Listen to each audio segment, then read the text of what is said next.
bokku xalaat bokku gis-gis bokku yéene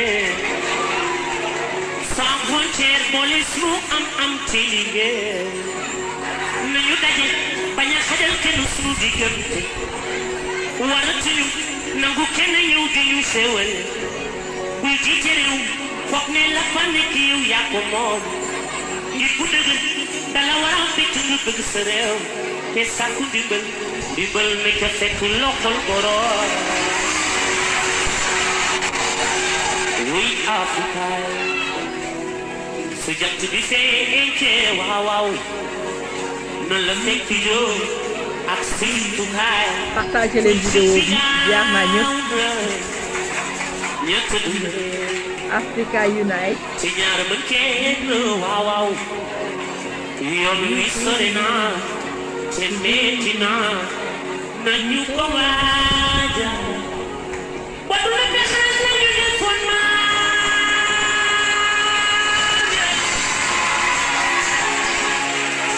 sa xol dootul metti dootoo xalaat loolu lu fayantoo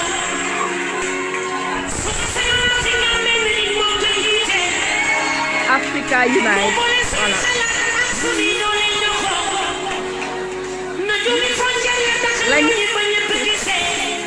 l'Amazon la yor jeex naa la j'espère que le son est bon partagez les likes voilà et ñu ubbeeku Africa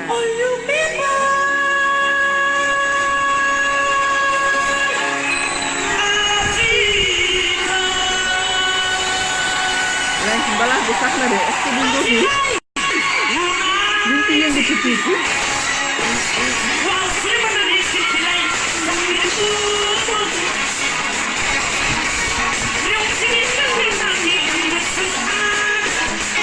l'unité dans la diversité une diversité culturelle africaine mais ak ñu war a boole nekk benn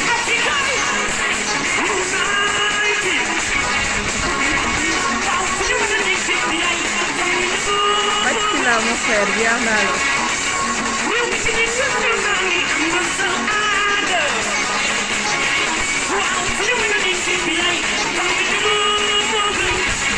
dañu jubóo Afrique dañu nekk benn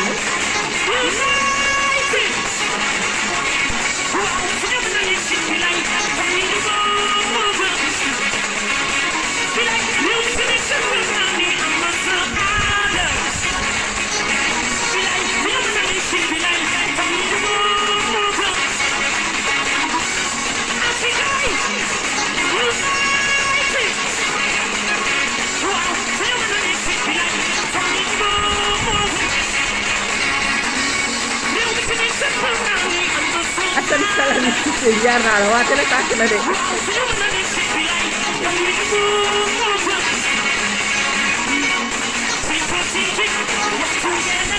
xëy nañu la jaar nañu la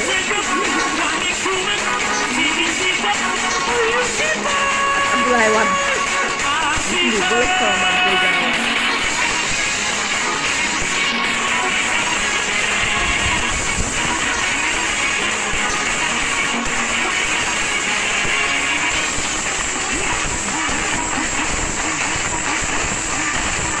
Docteur Seck jaar nañu la Bàcci Sila bu PDS jaar nañu la Ousseynou Diédhiou déggee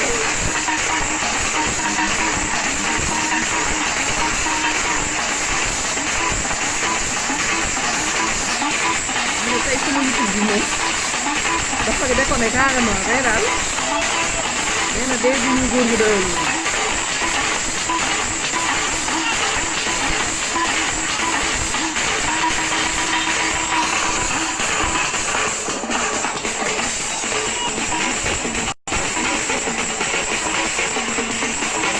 partagez leen vidéo bi en attendant ñu dugg ci waxtaan bu am solo bi nga xam ne tey ce que j'appelle l'université libérale en ligne aujourd'hui ñu fas yéene waxtaanee li nga xamante ne nii moom mooy suñu parti mais particulièrement le militant qui est le militant du PDS le comportement du militant du PDS militant au parti démocratique sénégalais nan la war a mel naka la ñu war a def suñu parti gën a màgg gën a yaatu gën a tas ci biir réew mi donc tey loolu la ñu loolu la ñu fas yéene waxtaanee donc partagé leen vidéo bi.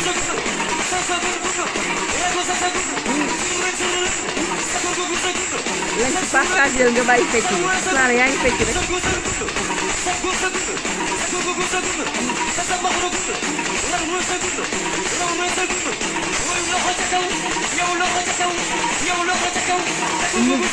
aussi rythme aussi africain rek lañ ci mën a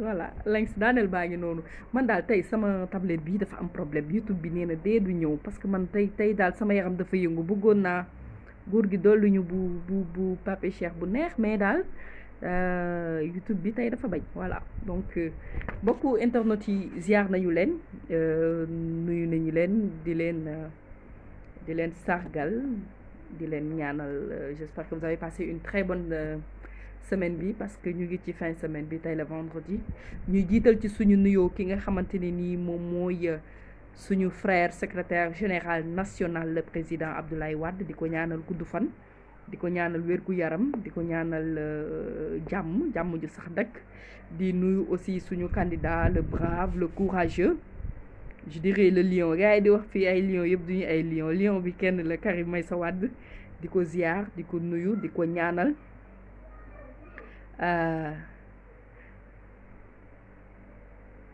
voilà mais musique bi arrêté na donc yéen vous êtes moi je l'ai arrêté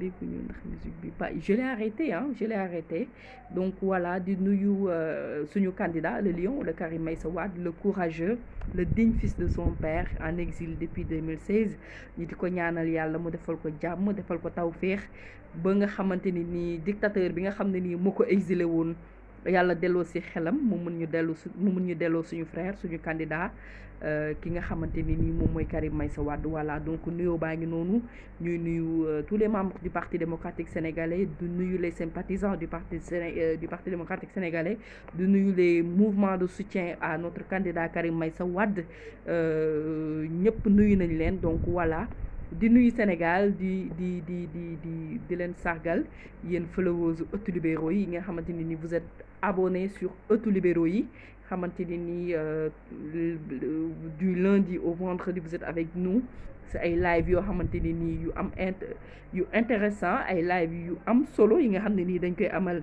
lundi nous avons au-delà des lives aussi, nous avons le chronique de Pape Yamar Kamara, mon frère que je salue de passage. Le soir, vous avez Momodou Dem d'Ambato Askanui. Les mercredis, vous avez l'Amazon Lynx, la Lyon. Les jeudis, vous avez Omar Diawo, la Nyombo, avec des thèmes extrêmement intéressants.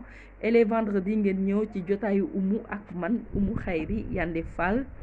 Madame Camara voilà donc tey suñu balaa ñuy dugg dans le vif du sujet dañuy fàttali parce que bu ñu fàtte ni le monde est confronté à une pandémie te ñun suñu réew aussi desuñ ci ginnaaw ñuy ñaanal ñi nga xamante ne nii jóge nañu fii di leen ñaanal yàlla xare leen ci àjjana yu gën a kawe di leen ñaanal ñi nga xamante ne nii aussi ñoom ñoo feebar nekk ci traitement yàlla na leen yàlla may wér ak ñi nga xamante ni nii dalagu leen yàlla na leen ci yàlla musal ci feebar boobu noonu di coronavirus Covid-19 donc de passage ñuy fàttali que le Sénégal a enregistré son premier cas de Covid-19 le 2 mars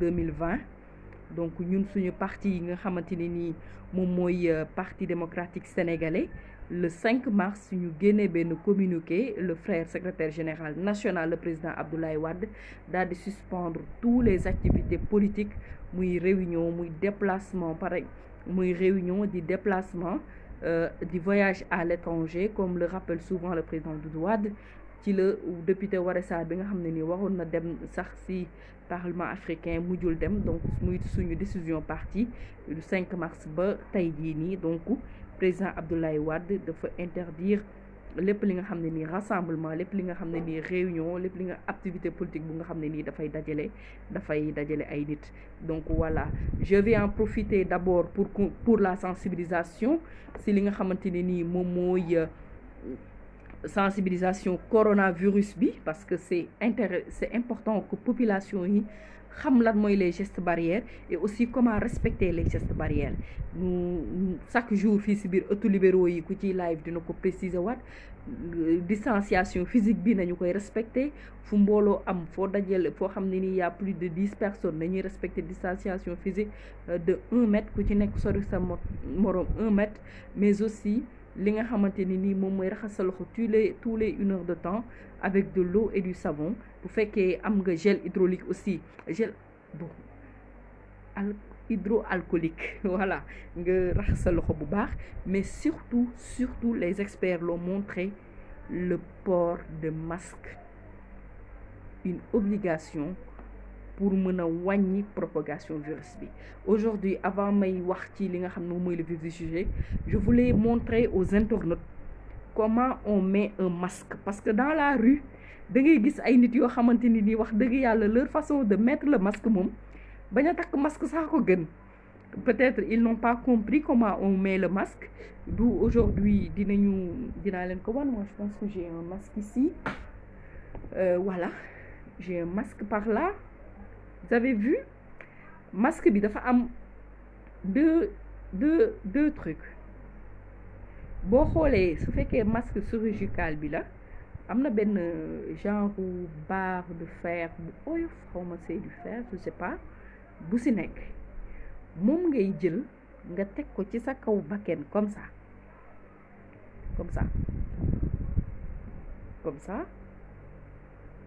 et tu mets, le masque doit couvrir le menton. Faut pas l'oublier, les experts nous demandent toujours de mettre le masque, je sais pas si vous m'entendez, que mu couvrir ici jusqu'au menton du nez, si sa kaw bakken ba si sa suufu sikkim ba ci suuf, nga muur ko. Masque nii lañ koy takkee, le barre de genre petit barre de fer bi nekk fii moom ngay teg ci kaw. Parce que li tax ma indi précision bi, l'autre fois sur la TFM maa ngi doon seetaan TFM, mais maa ngi gis le journaliste à chaque fois il avait un problème avec son masque, c'est-à-dire chaque fois mu ngi jël loxoom di kii parce que il avait mis le masque à l'envers. Donc le masque ne doit pas être mis à l'envers. Soo ko tegee noonu mën nga ko supporter le temps que ngay nekk fu nga xamante ni nii dafay bëri nit. Donc nañu góorgóorlu ci coronavirus bi, di profiter aussi de l'occasion pour rappeler aux Sénégalais, parce que souvent j'entends certaines personnes disent Karim Wade, mais ce que Karim Wade a fait ci xeexu coronavirus bi, yaakaar naa bu ko parti politique yu bëri ou bien responsable politique yu bëri bu ñu ko defoon aujourd'hui Sénégal, yaakaar naa dinañu daan corona. Merci pour les 5000 tests yi nga xamante ni remettre nga ko, des 5000 tests rapides yi nga xam ne remettre nga ko à l'État du Sénégal pour jàppale askanu Sénégal ci xeex bi nga xam ne nii ñu ngi koy xeex mbas mi nga xam ne nii dal nañu. Voilà, c'était une petite parenthèse et n'oubliez jamais d'éternuer dans le coude. Lynx booy sëxët da ngay sëxët ci sa coude, voilà, ci sa conc. Donc yooyu yëpp ci geste barrière yi la bokk. Donc c'était, voilà, une petite parenthèse pour waxtaanee li nga xam ne nii mooy mbas mi. Tey nag dañu ñëw ak sujet ak thème bu extrêmement important. Li tax tey man université libérale la ñu nekk, j'ai avec moi le statut du Parti démocratique sénégalais, le règlement intérieur du Parti démocratique sénégalais. Donc tey dañuy fas yéene waxtaanee li nga xamante ne nii moom mooy portrait wu militant bu Parti démocratique sénégalais. Tey dañu bëgg waxtaane militant wu Parti démocratique sénégalais nan la war a mel, quel doit être son comportement, naka la war a doxalee ci biir parti bi, naka la war a animer le parti, naka la war a def ba ñu jël Karim Wade yóbbu ko au pouvoir en 2024. te tey waxtaan woowu dañu ci ànd ak ki nga xam ne nii ba ñuy sos Parti démocratique sénégalais il était là un militant depuis 1974 fekkee combat yëpp fekkee xeex yëpp fekkee lu bëri donc tey ñuy waxtaanee naka la militant wu Parti démocratique sénégalais war a mel ci biir parti bi voilà donc ak aussi par ricochet dinañu waxtaane waale aussi li nga xamante ni nii parce que gis nañu phénomène bu bees boo xamante ni nii ça fait ñun ñi nga xam ne nii dañu bokk biir Parti démocratique sénégalais ba pare tànn Karim Wade day gën a dal suñu xel mooy des jeunes nous appellent de partout. Je donne l'exemple de Ndofane. Ndofane, il y a des jeunes, il y a de cela moins de 2 mois, de jeunes étudiants, cadres, des maîtrisards, qui ont créé un mouvement de soutien, Horizon Karim, Horizon 2024. Musuñu politique, ñu ne ñoom Karim Wade la ñu tànn. Donc loolu aussi muy phénomène bu nga xamante ni nii depuis 2013 2014 ñu ngi koy gis di ko dund muy les mouvements de soutien de jeunes musuñu politique xamuñu luy politique mais ñoom dañu jël Karim ne moom la ñu tànn mooy seen choix je les encourage di leen wax ni ki ñu jàpp kooku la ki ñu gëm ki tax ñoom ñu lancé wu ci politique créer ay mouvement di ko soutenir kooku mooy candidat bu baax bi muy Karim Meïssa Wade parce que Karim Meïssa Wade nag yaakaar naa ni kat amul lu ñu ko waxalul fii ci biir Sénégal mais devant les juridictions sénégalaises devant les juridictions internationales mu wan àdduna wan askanam wan tous les militants du Parti démocratique sénégalais que moom lenn moo ko ñoroon te ci lenn la nekkoon muy liggéeyal réewam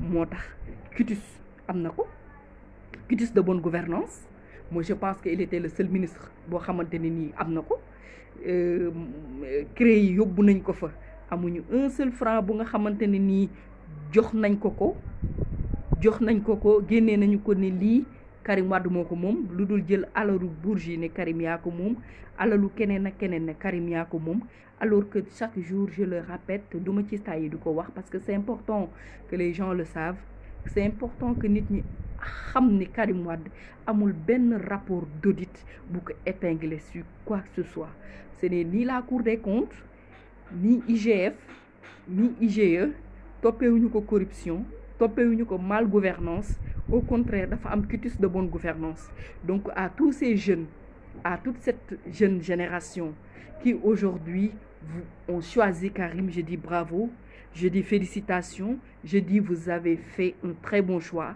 et que ensemble la main dans la main ensemble avec le Parti démocratique sénégalais ensemble avec les militants ensemble avec un militant exemplaire dinañu jël suñu Karim Meïssa Wade jële ko exil forcé bi mu nekk dugal ko biir palais en 2024 mais pour ça il faudra de la patience parce que nag nit ki doone Abdoulaye Wade le dernier Mohican politique de l'Afrique nga àndal moom nga gëm moom ngay déglu lum la wax moom ngay def ba pare ngay tiit ku ànd ak Abdoulaye Wade doo tiit nanu ko déglu jox ko bopp moom le président Abdoulaye Wade nanu ko xaar fu mu ne xool leen fii nañu xool foofu dañu xam ni fam ñu xooloo noonu danañu fa ci yoon bu baax la ñu jaarale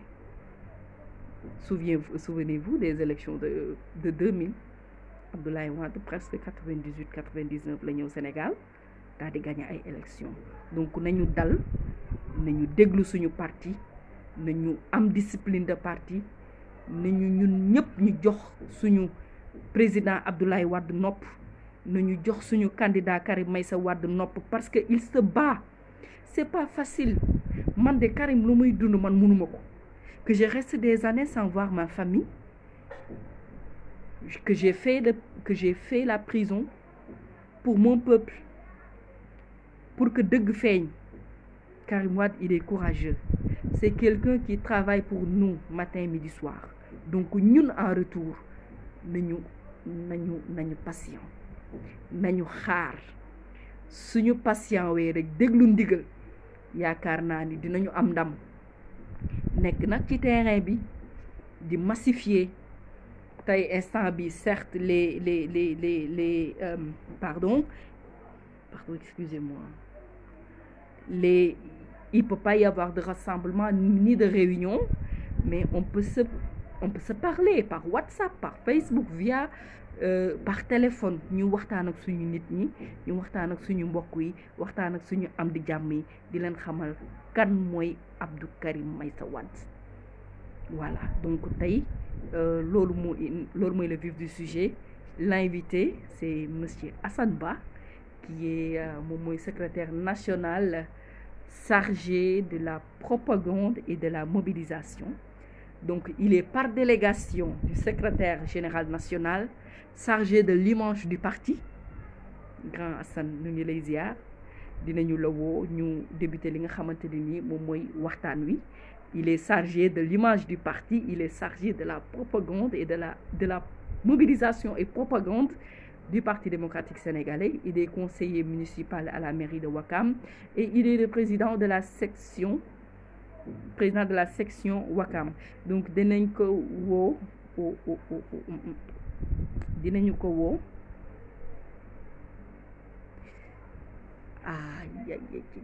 y a problème parce que moi xam nga dama sàcc tamit sama sàcc baaxul lens dama sàcc tablette jàmbur fii di ko utiliser te xaw ma mot de passe bi donc je sais pas aujourd'hui comment on va faire voilà donc passe petite seconde ma dem régler ce problème de mot de passe là ñëwaat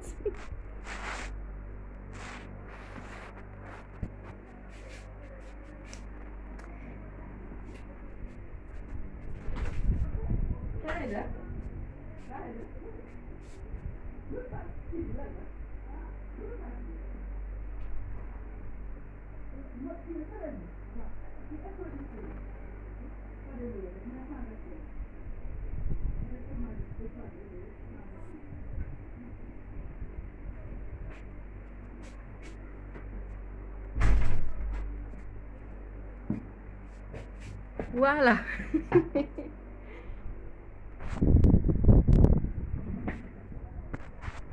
voilà je suis de retour man daal dama fi xaj tablette jàmbur te xaw ma woon code bi mais bon voilà c'est réglé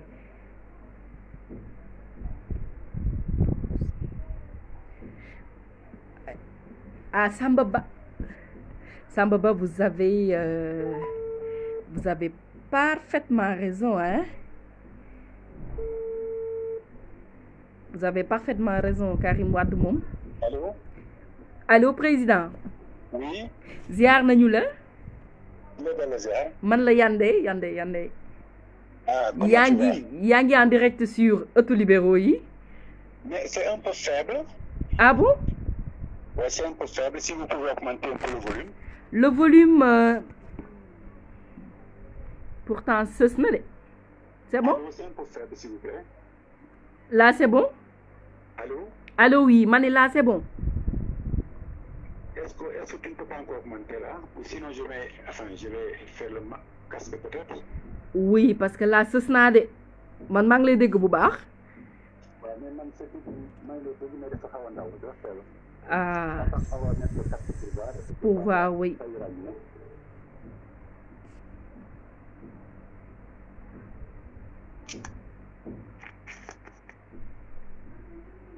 on va allô oui là c'est bon allô oui là c'est bon oui là ça va mieux oui. Est-ce que internet yi est-ce que yéen a ngi dégg bu baax si quelqu'un peut me dire si le son est bon avant que ñuy commencer Baxila est-ce que le son est bon Ousseynou Diédhiou est-ce que le son est bon allô oui en fait j'ai demandé aux internautes si le son est bon mais apparemment personne ne réagit il faut insister pour voir oh.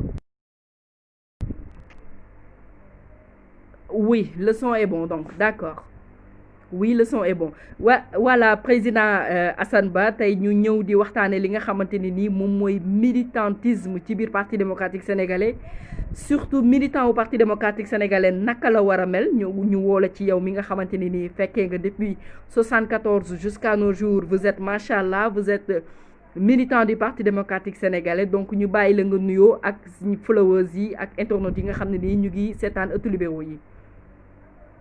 jërëjëf soxna Oumou Khayri maa ngi lay remercier bu baax ci dalal bi nga xamante ni dalal nga ma ko tey ci jotaayu Oumou avec la plateforme ëttu libéraux yi à travers cette plateforme maa ngi ziar ak di nuyu followers yëpp mais di jiital ci nuyoo yi suñu président le secrétaire général national maître Abdoulaye Wade nga xamante ni mooy suñu xarit général en politique di ci teg également notre frère et ami le candidat Karim Meïssa Wade le futur président de la République Inch'Allah en 2024 Inch'Allah et à travers tous vos membres tous les membres de votre plateforme merci maa ngi nuyu bu baax les militants les responsables et tous les frères et sœurs membres des mouvements de soutien de notre parti et de notre candidat yow itam ma lay beral nuyoo lool ndax liggéey bi nga def am na solo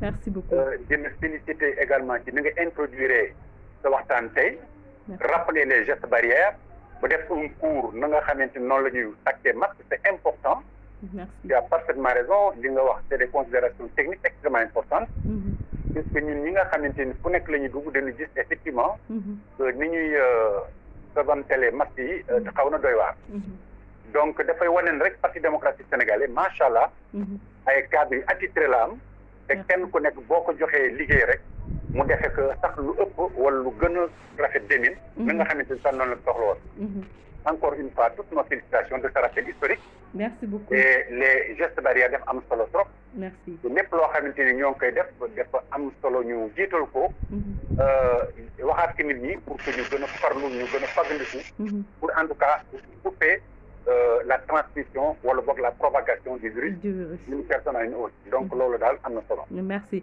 en tout cas le PDS s'est engagé auprès du peuple sénégalais pour li nga xam xeex li nga xam ne ni moom mooy Covid bi je l'ai rappelé ak la suspension de nos activités politiques de nos rassemblements mais aussi des 5000 masques des 5000 tests rapides yi nga xamante ni nii suñu candidat le frère Karim Meïssa Wade jox na ko état du Sénégal pour mën ci dimbali le peuple sénégalais.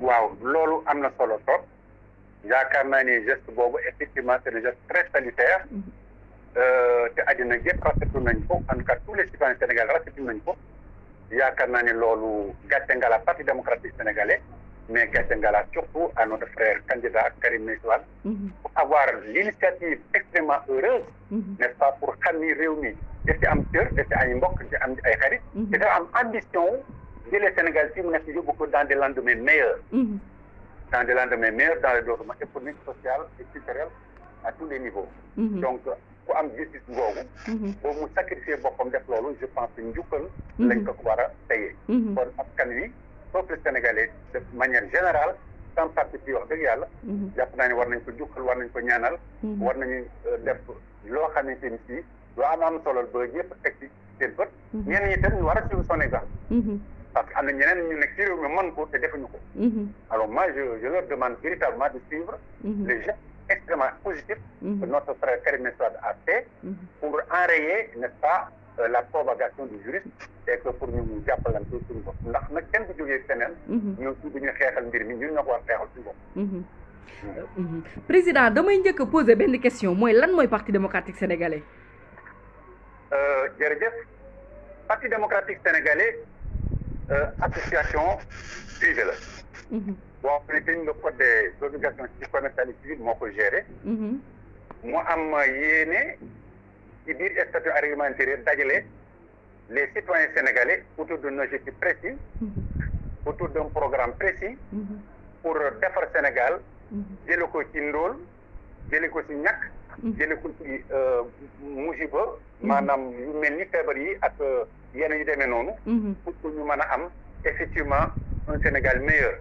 donc cette association boo xamante ni privé comme le nom l'indique effectivement alors où l'adhésion est libre à tous les citoyens sénégalais autour, n'est-ce pas, des objectifs visés, des objectifs communs visés, qui ne sont d'autres que de faire développer notre pays à tous les niveaux. Loolu mooy parti démocratique sénégalais.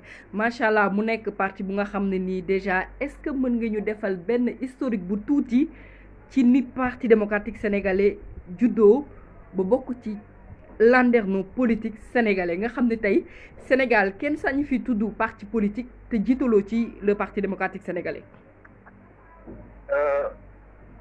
Oumou Khayri yaa ngi ma bëgg ma defal lu tuuti histoire. mais am na solo c'est important.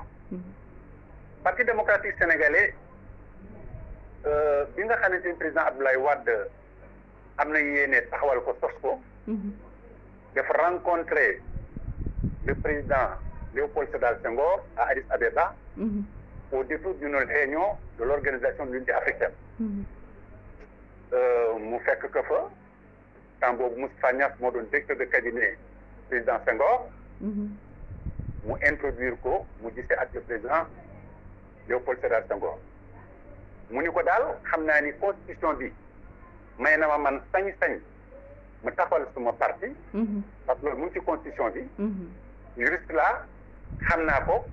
waaye nag yow yaay kilifa réew mi par aisance républicaine dama lay ñëw wax la ko pour nga xamee ko noonu ci noonu le convoqué Jean Collin mu ne na la demal Jean Collin mu déposé say kay mu defal la ko tàng-tàng bi amul benn problème alors bi nga xamante ne président Abdoulaye dañuy dikk na fii ci Dakar mu dal di waxtaan ak yenn kilifa yu amoon parti notamment certains amis de la Casamance.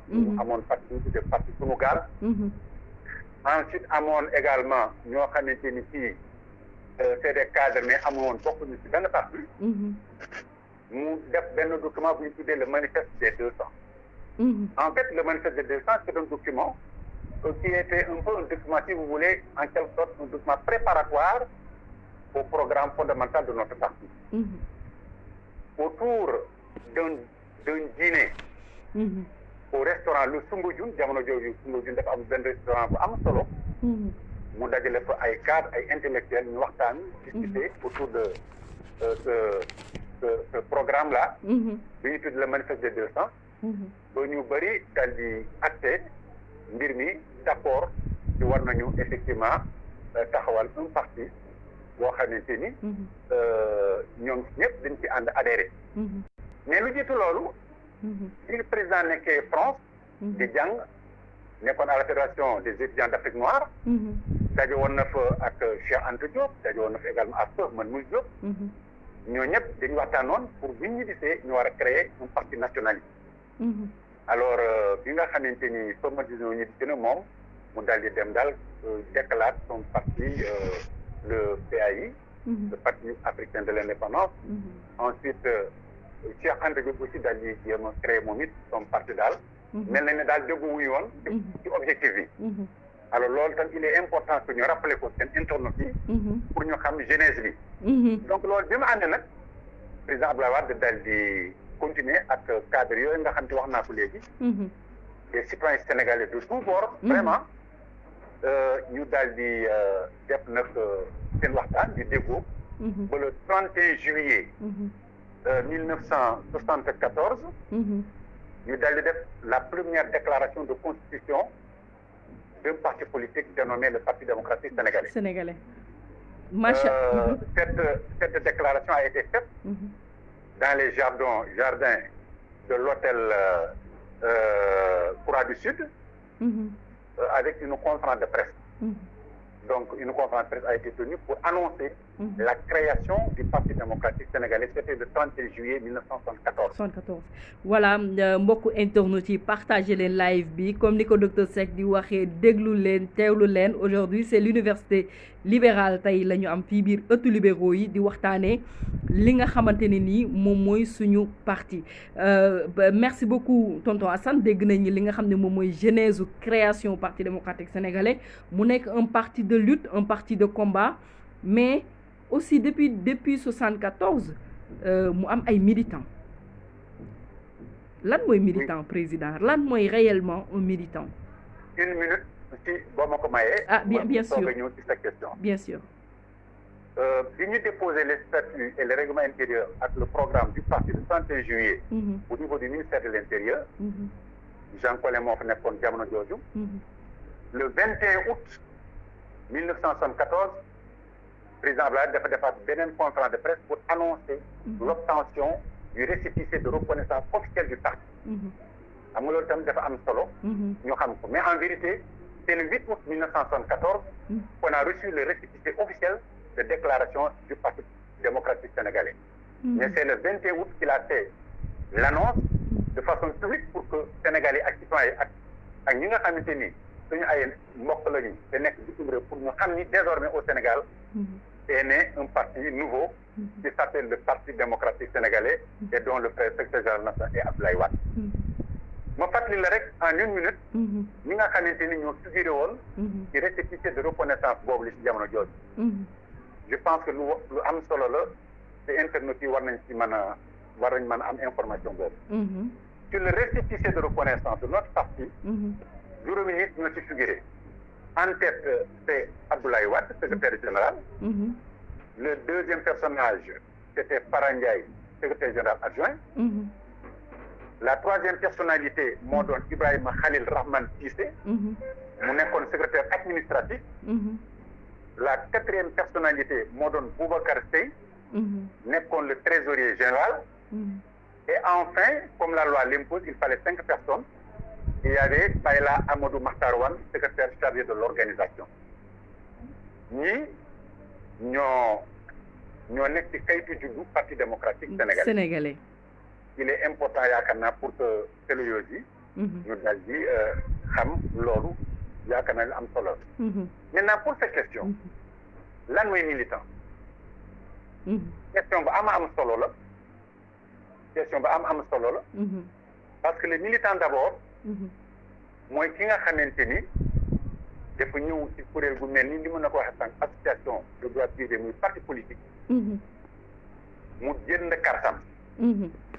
carte de membre d'abord parce que pour être militant il faut d'abord adhérer à un parti.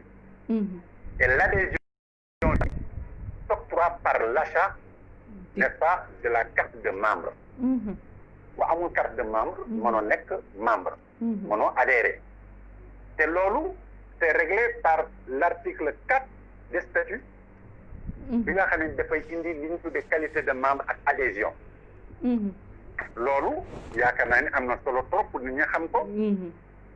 dañu wax ni l'adhésion au PDS est ouverte à tous les Sénégalais. Sans discrimination et sans autre limitation que celle relevant de la loi. maanaam ku mu soob ngay citoyen sénégalais. te nga dëppoo ak charte réew mi ci wàllu yoon. bu la neexee mën nga ñëw adhérer ci Parti démocratique sénégalais. gannaaw bi nga xamante ni jënd nga sa carte. jënd nga sa carte. moo tax ñu ne l'appartenance au parti donne droit à la carte de membre. et à l'exercice de tous ses droits maanaam gannaaw bi nga amee carte nag nga nekk membre bu pare nag. da ngay mën a bokk ci kuréel yi mën a am say sañ-sañ. mën a dem ci réunion yi. war a mën a tànnal sax sa loxo nii da ngaa bëgg falu ci kuréel yi. wala da ngaa am ko bëgg fal ci kuréel yi. loolu sañ-sañu militant la sañ-sañ la ci képp koo xamante ni bokk nga ci parti bi. loolu dafa am solo pour ñu fàttali donc kooku mooy la qualité de membre d'abord. la qualité de membre au Parti démocratique sénégalais. Maintenant. taxawaayu militant ci biir parti. waaw taxawaayu militant. ci naka la militant waree taxawu nekkinam ci biir Parti démocratique sénégalais. très bien soxna Oumou taxawaayu ci biir Parti démocratique sénégalais dafa war a nekk taxawaayu koo xamante ni da nga jël sa bopp bu mu jeex tàkk jox ko parti bi. loolu benn la ci pàcc. ñaareel pàcc bi mooy lépp loo xamante ni war na xew wala sa parti mu ngi koy doxee wala mu ngi koy fonctionner war nga ko mën a xam waroo ko ignorer. maanaam war nga xam lépp loo xamante ni parti bi bëgg na ko. parti bi mu ngi koy doxal parti bi tëral na ko. parti bi bindoo na ko. bu ci nekk war nga ko mën a xam te foo taxaw mën nga war a wax mu leer. bokk na ci d'ailleurs ci li nga xamante ni mën nga wax ne lan mooy distinction parti bi nag lañ koy ràññee. ràññee waaw bu nekk. parti nit ku nekk ci militant bu nekk war nga mën a ràññee war nga mën a xam sa xàmmeekaayu parti. xàmmeekaayu parti. xàmmeekaayu parti war nga ko parce que ràññee. parti bi aussi am na xàmmeekaay. voilà mu ngi nekk ci statut parti bi am na xàmmeekaay am na aussi am na tamit kër muy la permanence nationale. am nañu ay couleur am nañu waaw mais loolu yëpp damay bàyyi rek président tey moom nee naa la université la ñu nekk dañuy toog rek di déglu. yow mi nga xamante ni nii macha allah fekkee nga nekk militant de 1974 à nos jours nga wax ñu naka la ñuy xàmmeewee ñun militant wu parti démocratique sénégalais parce que aussi tous les jours ñun li tax li yoo ko tax ma choisir tey thème bi ñun à travers notre plateforme Ëttu Libéraux yi on reçoit beaucoup de messages de jeunes personnes des gens qui nous suivent de partout qui veulent adhérer au PDS alors que réellement xamuñu peut-être sax ñun suñu formation des na moo tax ñu ne tey dañuy woo ñi nga xam ne ni ki nga xam ne kàngam la ci pour ñu mën a waxtaanee li nga xam ne moom mooy parti démocratique sénégalais ku ci bëgg bokk nooy def ak naka la militant yi war a taxawoo ci biir parti bi. mais c'est très bien Sokhna Oumou question ak laajte yi dafa am solo trop. parce que ci biir question yi ak laajte yi ci la ñu mën a leeral affaire yi. nit ñi mën ñu comprendre ñu mën a jàpp également li ñu wax. premier élément bi d'abord pour militant bu nekk war nga mën a am sañ-sañu fexe ba am li ñu tuddee règlement intérieur ak statut parce que loolu mu tënk lépp li ñuy waxtaan yépp loolu moo ko tënk. règlement man de sama bos mu ngi nii sama règlement intérieur mu ngi nii. voilà c'est très bien. sama statut mu ngi nii je le lis tous les jours. très bien pour comprendre le fonctionnement de mon parti. kon yow war nga xam effectivement lépp loo xamante ni. parti bi war na ko doxee ak war na ko waxee. def ci tënku. donc kooku mooy li ñu tudd les bréviaires donc war kenn ku ne. man nga mu nekk en tout cas espèce livret de chevet. boo xamante ni dañ koy njëgënaay wala foofu nekk war nga ko mën a xool. donc ci xamukaay yi effectivement. article 6 moo ko réglé. statut daf lay wax ni lan mooy couleuru parti bi. xam nga ñu bëri dina gis ay bleu ñoom seen yooyu. effectivement couleuru parti bi def bleu. xam lu tax ñu tànn bleu bi le président Abdoulaye daf ñu ko doon wax. bi muy defar cours d'idéologie ak doctrine. neen le bleu c'est le symbole de la pureté et de l'immensité. xam nga loolu xóot na. nee na bleu ci boppam. dañ koy misaale ak asamaan. asamaan dafa bleu. te àddina wërngal këpp foo dem asamaan tim la ci kaw. mu ne yéene boobu. moo tax mu jël couleur bleu. indi ku mu nekk couleur parti bi. ndax yéene moo doon non seulement mu nekk un parti national mais un parti boo xam ne foo dem ci adduna bi. fekk ko effectivement néew na tey nga dem ci adduna bi te fekkoo fa section bu fédération bu PDS ça c'est vrai. voilà loolu moo doon yéeneem te loolu yàlla suñu borom nangul nañ ko tey. donc le bleu symbole de l'immensité n'est-ce pas donc loolu def am solo. et de la pureté. war nañoo man tamit xam lan mooy. suñu drapeau naka la tëddee. comme da nga wax ne naa fàttali affaire yi. je suis obligé de le dire. oui bien sûr. suñu drapeau bu bleu la moom it. waaye dafa am ci digg ba. li ñu tuddee le symbole du parti. symbole du parti. nekkul leneen lu dul benn buubu dugub boo xamante ni. épidémie de mil buubu dugub ci wolof. moo xamante ni dafa nekk ci diggu drapeau bi. mais am orientation. maanaam ci tubaab du sud-ouest au nord-est. kooku nag day xaw jafe ma tekki ko ci wolof waaye daal nañ jàpp ni daal loolu mooy orientation wu. buubu dugub bi au milieu du drapeau. lan mooy symbole wax naa sànq symbole bi mooy épidémie maanaam buubu dugub. waaw buubu dugub bi mooy dugub ba nekk ci digg mooy mboq moomu nga xam ni moom la ñuy xàmmee mu nekk suñu xàmmekaayu parti. aussi ñu am tamit devise. suñu parti te ñu am devise. te mboq moomu tamit mu def am lu ci nekk. mboq mi nekk def ñu ko noonu waaye mboq li mu indi mooy idée de germination.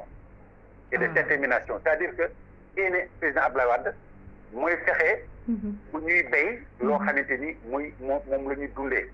fexe ba fépp foo xamante ni nekk nañu fa ñu fexe bay lu ëpp loo xamante ni citoyen Sénégal dañ ko soxla ba duñu jéggaani ci loolu moo tax loolu am importance le consommer local macha allah président Blade est un visionnaire xam nga ci la ñu defee le programme de la Guana alors donc loolu exemple la ensuite li nga doon wax ni au niveau de la vallée du fleuve foofu tam dafa am solo trop mbéyum ceeb bi ak Casamance un peu bassin de l'Anambé yooyu yëpp am nañu macha allah vraiment fu ñu ko mën a béyee am nañu main d'œuvre bi mais malheureusement disposition yi nga xamante ni moom la état bi jël moom forcé élément yooyu donc loolu tam symbole c'est important pour ñu fàttali épidémie bi lu tax mu def ak lu tax ñu indi ko li ñu des mooy li ñu tuddee devise du parti la devise du parti ñun dañu wax ni dignité justice et fraternité maanaam ànd ak ngor ak jom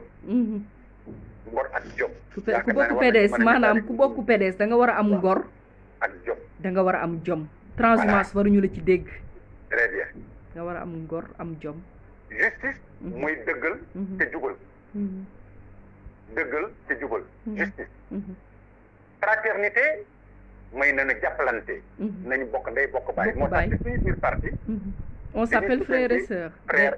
D'ailleurs, c'est le seul parti que je connais au Sénégal, je pense, où l'on s'appelle comme ça. Les autres, c'est la camaraderie, c'est des camarades. Mais chez nous, c'est très fort, c'est la famille, on est frères et sœurs.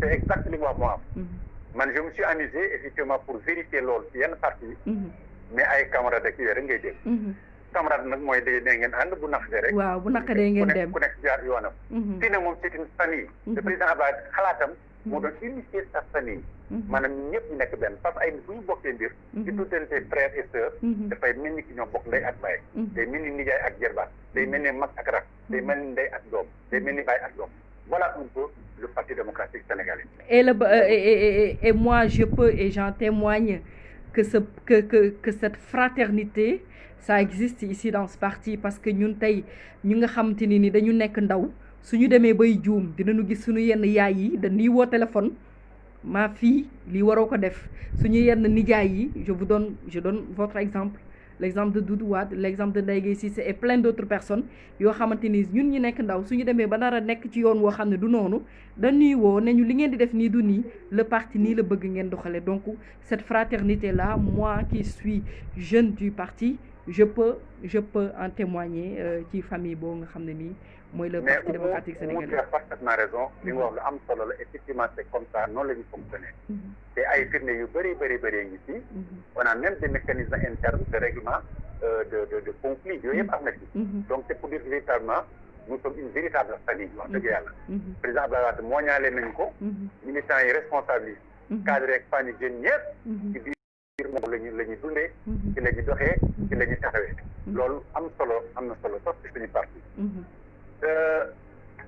mais des na beneen xamekaay aussi boo xamante ni war nañ ko xam mooy les bulletins de vote de notre parti. Ah oui, ça c'est extrêmement intéressant. Extrêmement intéressant. Les bulletins de vote de notre parti également dafa am solo. Ndeysaan mu ngi may rappeler benn anecdote en 2017 lors des élections législatives. Ndeysaan benn paa bu màgget ñëw mu ne Ablaye mu ne man bulletin ñi wax mu ne moom daal bulletin Ablaye Wade bi lay wër. Am ku ma woo mu ne ma paa bii de nee na wax nañ ba sonn nee na moom daal bulletin Ablaye Wade lay wër ma ne il a parfaitement raison mais paa bi de mu ne mboq baa ngi nii bii la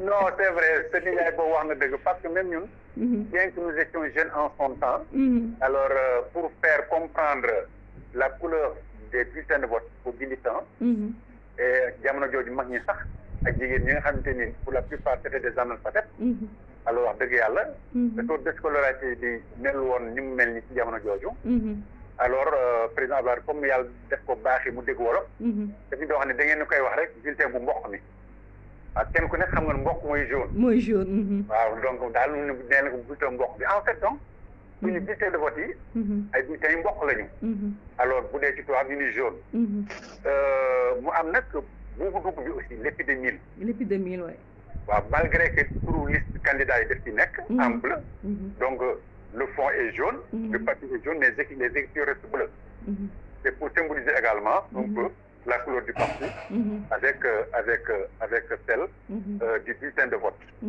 Donc non le bulletin yi tëddee c'est important parce que boo ko xoolee jamono bi ñu commencé def élection ba léegi on n'a jamais changé de bulletin de vote. Même boo ko seetee ci loi parrainage bi nous avions fait en sorte que suñu parrain yëpp dañ leen bind sur des listes jaune bleu.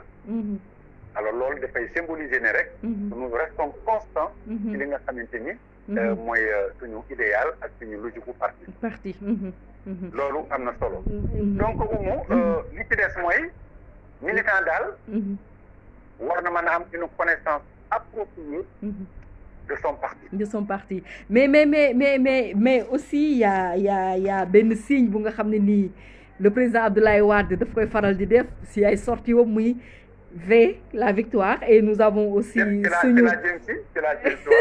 suñu candidat Karim Meïssa Wade aussi daf koy faral di ko def muy V et nous aussi militants dañu koy reproduire sans même comprendre réellement lan moo tax suñu leader yi di ko def.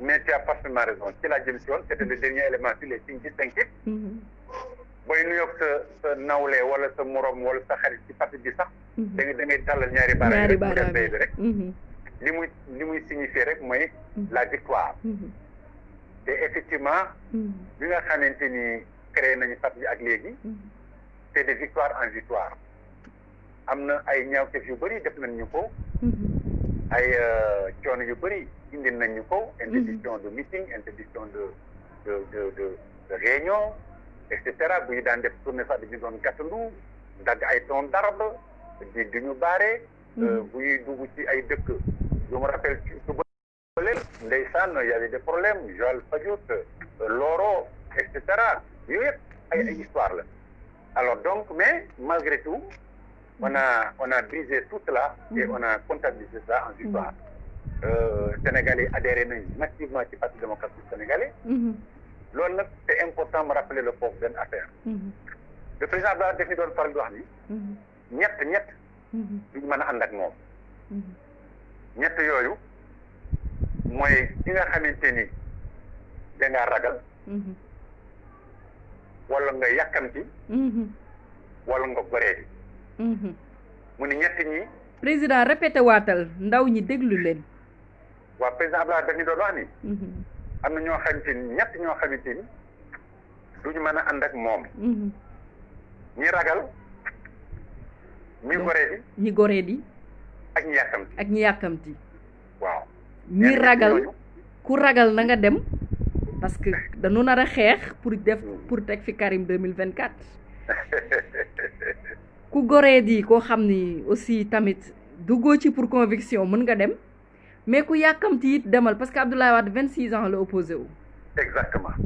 exactement loolu moo lay won ni le combat du président Abdoulaye Wade le combat des militants et responsables du Parti démocratique sénégalais du nekk un combat vain c'est toujours un combat victorieux et effectivement on a laissé en rade cette catégorie de personnes qui étaient peureuses alors ñi yàkkamti woon pour rejoindre un peu le pouvoir ak ñi nga xamante ni également daal moom ñu seen bopp daal amuñu ngor malheureusement nag loolu dafa am ci réew mi te xëy na sax du fi gaaw a jógee waaye en tout cas ñett yooyu daal waxoon nañu ko te gis nañu ko te jusqu'à présent ñu ngi gis ni ndax boo koy seet ñi nga xamante ni yëpp tey bu ñu amee tur wala ñu am dayoo wala ñu am titre te xamul liñ ko woon démb ak bërki démb lu dul ci président Abdoulaye Wade mu fal leen am yaakaar si ñoom ba ñu am loolu ñu am tey bu ñu tuddee ñi dégg ministre ñi dégg ambassadeur ñi dégg député ñi dégg sénateur ñi dégg directeur général ñi dégg président conseil d'administration ñi dégg leneen waaye tey ñi doole ñoo ñëpp en tout cas ñu si gën a bëri won nañu président Abdoulaye Wade ginnaaw won Parti démocratique sénégalais ginnaaw mais la preuve mon frère le PDS bi ñuy wàcc ci nguur en 2012 on avait 39 ministres d'État benn la ñu dese muy le frère Abdou Karim Meïssa Wade benn lañ ci dese muy moom le frère Abdou Karim Meïssa Wade ah oui donc kooku xam nga c'est une preuve tacite. boo xamante ni ku nekk gis nga ko wala ku nekk dégg nga ko. dégg nga ko. waaw mais malheureusement àddina moo bindoo noonu. àddina moo bindoo noonu mais en tout cas ñi gore ngi gore ba tey. ñi gore ngi gore ba tey. te damay ñaax suma frères yi ak sœurs yi. en tout cas les badistes. ak les karimistes. ñu gën a téye fi ñu téye te xam ni tôt ou tard day baax. te incha allahu rabbi ku bañ Karim Wade nekk demee président la bi bu yeboo nga jël gaal dem Gambie wala feneen yaa xam. maa ngi dem Mauritanie sama dëkku maam. waaw loolu moom loolu leer na. Donc voilà, en tout cas merci beaucoup président Assane Ba si éclaircissement yi nga xam ne indi nga ko ci tey yaakaar naa ni militants yi pour ñu mën a xàmmee lan mooy les symboles du parti loolu lépp yaakaar naa leer na mais président aussi ñu bëgg militant naka lay taxawoo lan mooy taxawaayu militant ci biir parti bi surtout vis-à-vis des décisions du frère secrétaire général national. Pour nag yow tey sa question yi dafa am solo trop. Vraiment tu poses d'excellentes questions. Mais nga permettre ma bala may ñëw ci sa réponse question boobu. ma indil benn aspect. boo xamante ni mën naa ko tuddee l'organisation sociale du parti. Voilà. xam nga les militants. après avoir adhéré au parti. dafa war a bokk ci kuréel. te kuréel yooyu def laaj ñu wax leen ko. c'est important. La cellule de base du parti, moi, li ñu tuddee la cellule. Cellule regroupement wu 25 personnes la. boo fa jógee nga ñëw ci secteur bu yàgg ba 200 personnes la woon. mais ci disposition statutaire yi ñu jël. ci at yi passé bi ñu renouvelé parti bi 100 personnes la woon. donc cellule secteur boo jógee foofu. ci àll bi. am na sous-section.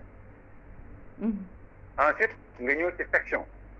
dama koy tënk parce que boo ko bëggee dugg bu def di ko leeral. Voilà, de toute façon nous ce qu'on va faire je pense que autolibéraux yi dinañu ko def mooy dinañu partager ak yéen en format PDF li nga xamante ni nii moom mooy le statut et règlement intérieur du Parti démocratique sénégalais pour que ça soit accessible à tous les militants et sympathisants du PDS.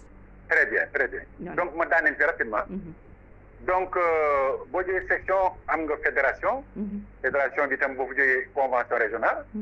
Ensuite il y a ce qu'on appelle le congrès. Ensuite c'est le bureau, ensuite bureau politique ñu bëri xamuñu ko mais moom la ñu tuddee assemblée nationale du parti. D'accord. C'est-à-dire en dehors du congrès c'est le bureau politique qui décide. Ensuite am na lu ñu tuddee le comité national. ñu bëri xamuñu comité national mooy kuréel bi nga xamante ni moo dajale les secrétaires généraux de fédération. et les secrétaires généraux de convention régionale. Alors loolu moo doon à l'époque en son temps. ñu tuddoon le comité national. am na également ce qu'on appelle la conférence nationale. am tamit lu ñu tuddee la convention nationale. boo ko jógee nag secrétariat national soogay ñëw. comité directeur soogay ñëw. alors le clou des organisations nag c'est le secrétaire général national. qui non seulement est une institution du parti. mais c'est un organe également de direction et de supervision de toutes ces instances-là. loolu dafa am solo. donc loolu. mooy li ñu tuddee disons les structures verticales. D'accord. loolu la ñu tuddee les structures verticales ma am nag beneen à côté les structures horizontales. waaw les structures horizontales mooy li ñu tuddee les organismes internes. Organisme interne mooy par exemple la fédération des jeunes UJTL. La fédération des femmes. Les arabisans. Les transporteurs. Les cadres, la FNCA. Les cadres, la Fédération nationale des cadres. ñooñu ñooy les trucs horizontaux. Les structures horizontales. Maanaam les corps, les différents corps socio-professionnels. Alors donc ñooñu lañ tuddee les structures horizontales. mais yooyu yëpp nag. c'est une pyramide dans le parti. alors bu doon tey toogoon nañu ci benn. ñu am tableau ak craie dañ koy bind. alors bu nekk di la ko schématiser. di la ko maintenant. comportement militant face aux décisions du frère secrétaire général. D'ailleurs d'abord bëgg naa aussi ñu éclaircir benn point avant ñu yegg si avant ngay répondre, excusez-moi. C'est-à-dire que dans les statuts du PDS dañu ne seul le secrétaire général national peut engager le parti. Est-ce que mën nga ma développer loolu tuuti rek? waaw loolu lu am la. loolu lu am solo la wax nga lu am solo loo xamante ni effectivement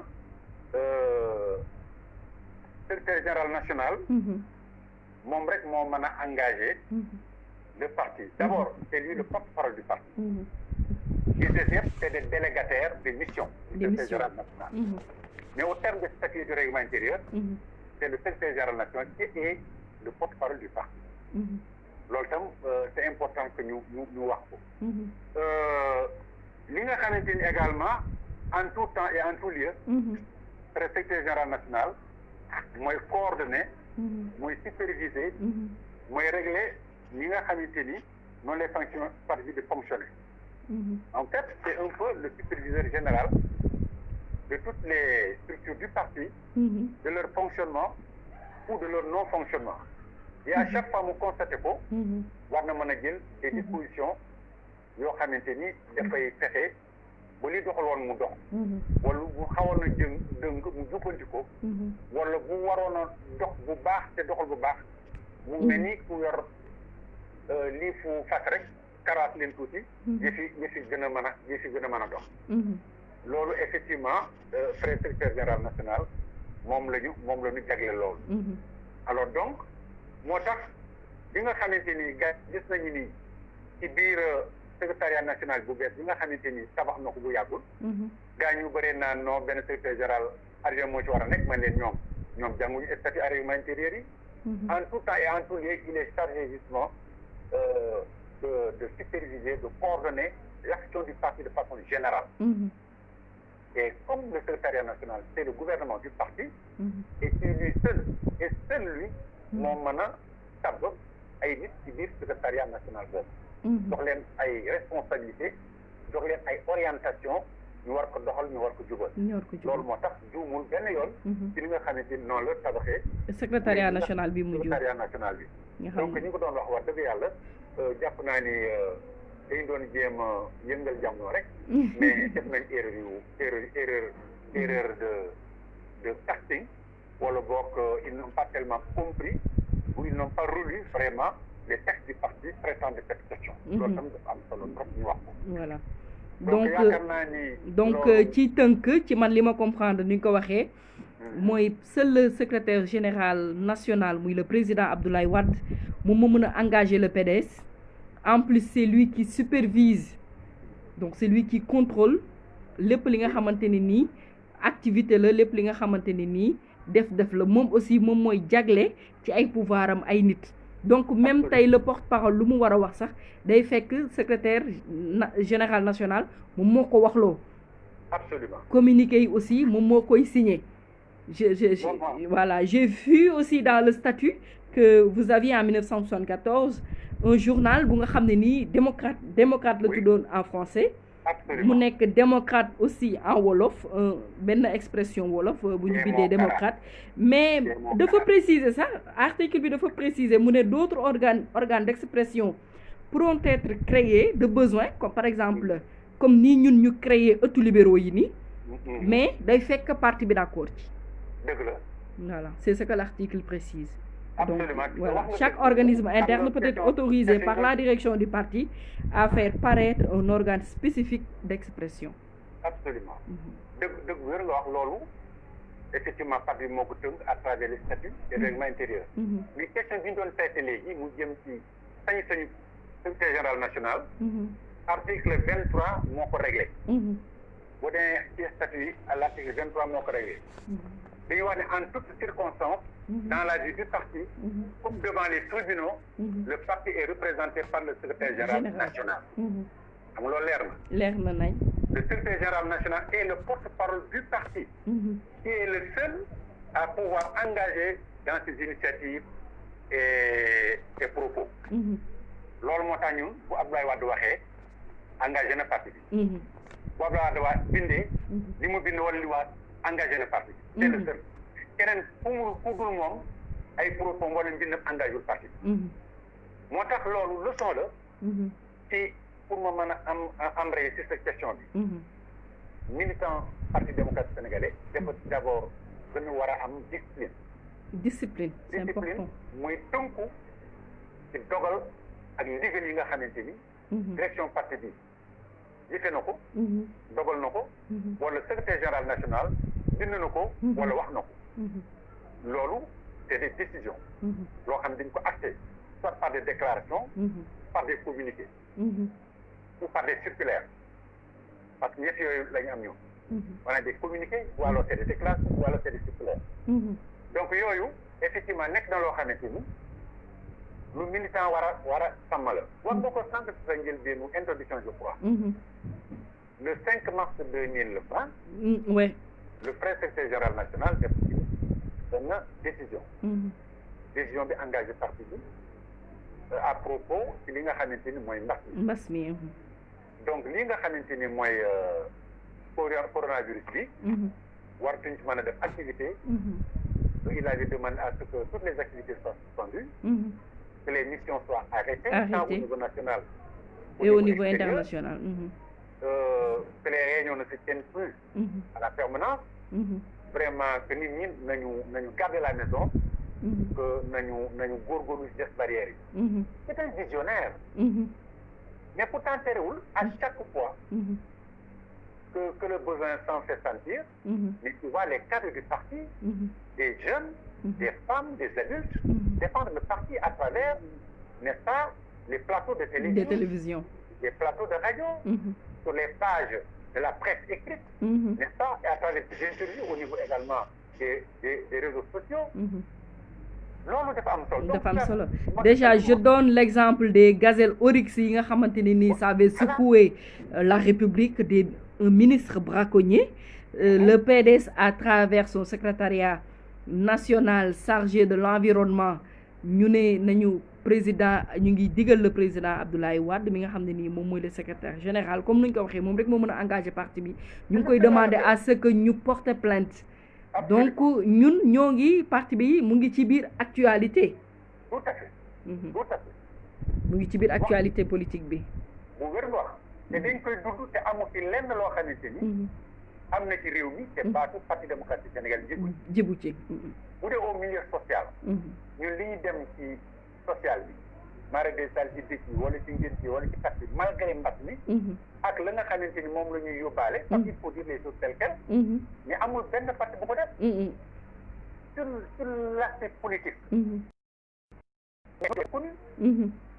nous n'avons pas besoin de le répéter tout le temps c'est des positions extrêmement connues fouillées et argumentées loolu lu am la donc je pense que vraiment côté boobu amuñu ci gàcce on a aucun complexe à nourrir vis-à-vis des autres formations politiques non ak bu mën doon y compris les formations qui sont regroupées au niveau de Benno Bokk Yaakaar d'ailleurs c'est un conglomérat d'opportunistes simplement pour la plupart ce n'est même pas des partis c'est des particules je m'excuse l'expression c'est ça la réalité donc yooyu nekkul loo xamante ni wax dëgg yàlla lu ñu war a mën a roy la ñun wala ñu war a topp non ñooñu ils courent derrière nous mais nous ne courions pas derrière même en les sax ñu leen xool parce que bokkuñu dimension la dimension de notre parti dépasse de très loin la dimension de beaucoup de partis ici pour ne pas dire que amuñu sax kenn koo xamante war nañu ko mën a méngale en toute modestie et loolu suñu militants yi suñu responsables yi war nañ ko xam bu baax a baax ñu bañ a nourrir aucun complexe par rapport à loolu def am en tout cas exemple yi bëri na depuis le début de la pandémie gis nañu parti démocratique sénégalais ni mu taxawoo peuple sénégalais bi ñu joxee bi Macky Sall demandé loi d'habilitation pour mën a xeex mbas mi dañ ko jox ay conditions ne ko dinañ la ko voter mais na nga fexe ba askan wi nga dimbali leen jël nañ ay 5000 tests aussi jox leen donc à travers nos plateformes à travers les réseaux sociaux nous sommes en train de sensibiliser aussi pour xeex li nga xam ne nii moom mooy coronavirus donc man je trouve que le PDS est bien présent ci actualité politique bi mais c'est une évidence c'est notre raison de vivre bu ñu ko defaloon tey kon fàtte nañu amul tey benn chaîne de télévision bu bëgg am un débat sérieux moo xamante ni parce que Sénégal teewu ko rajo tam la même chose les réseaux sociaux la même chose les gens nous appellent tout le temps ñu nous poser ay questions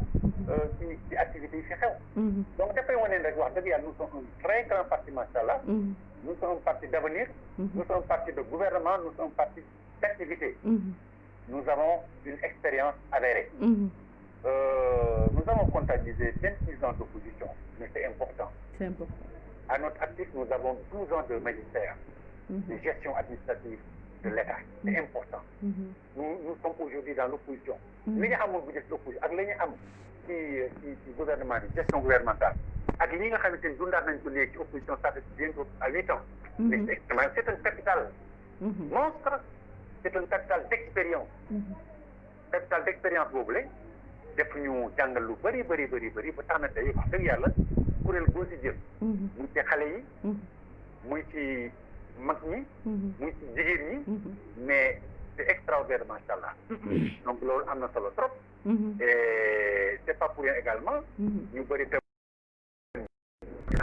aujourd'hui mais le parti est rajeuni ah oui le parti est rajeuni oui le parti est rajeuni c'est important pour le dire aussi xam nga ñun ñi on fait l'encadrement et on fait la formation mais wax dëgg fa yàlla ku doon na xeex ba nga am 18 ans 20 ans 21 ans ba nga am tey ay sët wala ay doom wala ay jarbaat yu am tey ay 18 ans 20 ans ñii de relève bi li ñu war ak ñoom mooy li di leen encadrer di leen former parce que combat bi tey seen combat la Karim Meïssa Wade il est jeune aujourd'hui macha allah donc bu amee ay morome yu mel noonu ñu jàpp ci encadrement bi ak ci formation bi mais amul kenn ku ñu mën a téye c'est ça la puissance aujourd'hui de notre parti c'est ça que les gens doivent comprendre mais ñu ànd ak dal ak tey aussi ñu bañ a yàkkamti parce que wala dafa waan yàkkamti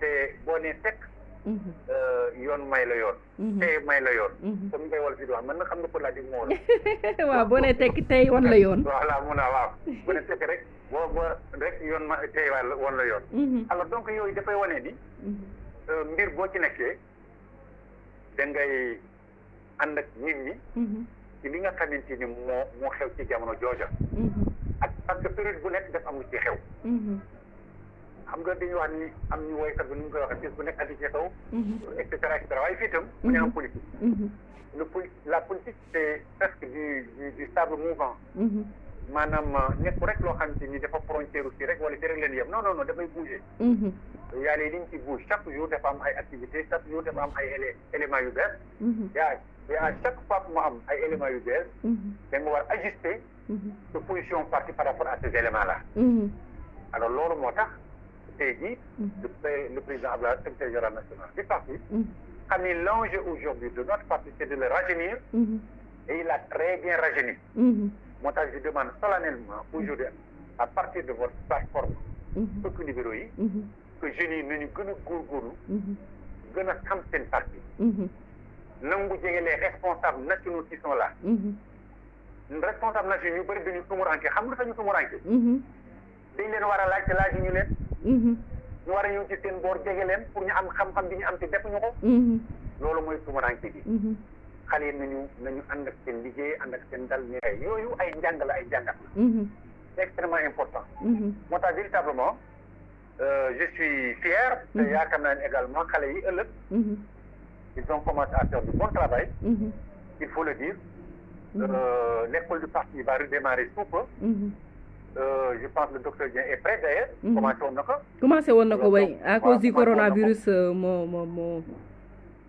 très bien donc il va reprendre ses cours pour ne pas dire des cours académiques autour de ces différentes formations n'est-ce pas alors avec l'aide de certains responsables ñu def encadrement bi ñu daal di wane encore un nouveau visage du parti démocratique sénégalais parce que amul benn parti boo xam ne yem na ak voilà donc suñu récapituler am na lu nga xam ne ni c'est extrêmement important c'est extrêmement dafa moom mooy d'abord moom mooy def militant muy la discipline de parti muy respecter li nga xamante ni nii moom mooy la décision du parti sa parti bu jëlee décision ni kenn réunion watul kenn dajaloo watul parce que coronavirus dafa am ñun ñëpp ñu toog suñu kër yi sa parti bu jëlee ay décision nga respecté ko je pense que un bon militant noonu lay def mais aussi un bon militant war na aussi participer à l'animation et à la massification de son parti président Assane Ba.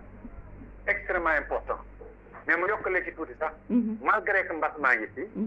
malgré que activités yi demee tout noonu. mais le parti a des mécanismes. de discussion et de décision. Avec les techniques nouvelles. WhatsApp yaa ngi fi. waaw email yaa ngi fi. on a toujours des possibilités de nous concerter. et de prendre des dispositions importantes à chaque fois qu'il en est besoin. loolu aussi dem ko ci bëggoon yokk pour ñu xam ne rek. ce n'est pas parce qu'on ne se réunit pas et qu'il n'y a pas de concertation autour de certaines questions. non. Il y a effectivement des questions concertées. et des décisions concertées. yoo xamante ni tamit système boobu lañ koy jaaree parce que c'est comme ça. on est dans un milieu aujourd'hui où la technologie est très développée. Oui, très développée. Ah d'ailleurs nous sommes këf nañu instant bii nii benn cours docteur Malick Dieng qu'on est en train d'animer en ligne. Voilà, très bien, voilà, exactement. Voilà. Mon frère que je salue de passage, le professeur Malick Dieng. Voilà. Rappelez-moi cette question bi doon wax léegi. Ma ni question bi mooy discipline mooy règle numéro 1 bu militant au Parti démocratique sénégalais, discipline par rapport aux décisions prises par la direction du parti, prises par le frère secrétaire général national, mais aussi bu ñu waxee ci wàllu massification aussi ak animation du parti. Oui, c'est fondamental.